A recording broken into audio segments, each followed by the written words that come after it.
हरे कृष्ण. गीतेच्या या प्रवासामध्ये आपल्या सर्वांचे पुन्हा एकदा स्वागत. अध्याय 9वा. विद्या राजगुह्य योग. श्लोक पहिला. श्री भगवान उवाच.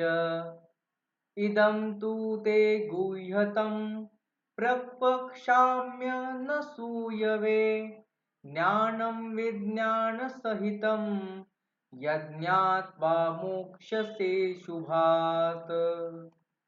भगवान श्रीकृष्ण म्हणतात, हे अर्जुना, तू दोषदृष्टी नसलेला असल्यामुळे मी तुला अत्यंत गुप्त असे ज्ञान आणि अनुभूती सहित विज्ञान सांगतो.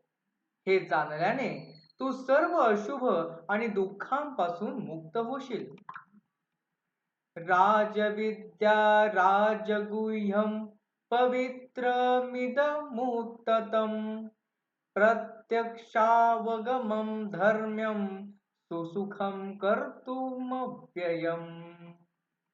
हे ज्ञान सर्व विद्यांचा राजा आणि सर्व रहस्यातील श्रेष्ठ रहस्य आहे.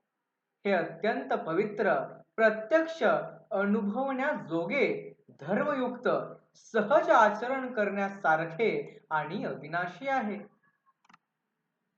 अश्रद्धधानाः पुरुषा धर्मस्यास्य परन्तप अप्राप्यं मा निवर्तन्ते मृत्यू संसारवर्त्मनि. हे अर्जुना, जे लोक या धर्मावर श्रद्धा ठेवत नाहीत ते मला प्राप्त न करता जन्म मृत्यूच्या संसार चक्रात फिरत राहतात. मया ततमिदं सर्वं जगदव्यक्तमूर्तिना मत्स्थानि सर्वभूतानि न चाहं तेष्वस्थितः. माझ्या अव्यक्त स्वरूपाने हे संपूर्ण जग व्यापलेले आहे. सर्व प्राणी माझ्यामध्ये स्थित आहेत, परंतु मी त्यांच्यामध्ये आसक्त स्वरूपाने स्थित नाही. न च मत्स्थानि भूतानि पश्य मे योगमैश्वरं भूतभुन्न च भूतस्थो ममात्मा भूतभावनः.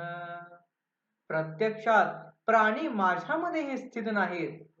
माझे हे दैवी सामर्थ्य पहा. मी सर्वांचा आधार असूनही त्यांच्यात आसक्त नाही, पण मीच सर्व जीवांचे पालन पोषण करतो. या पुढील गीता आपण पुढील भागात पाहणार आहोत. तोपर्यंत हरे कृष्ण.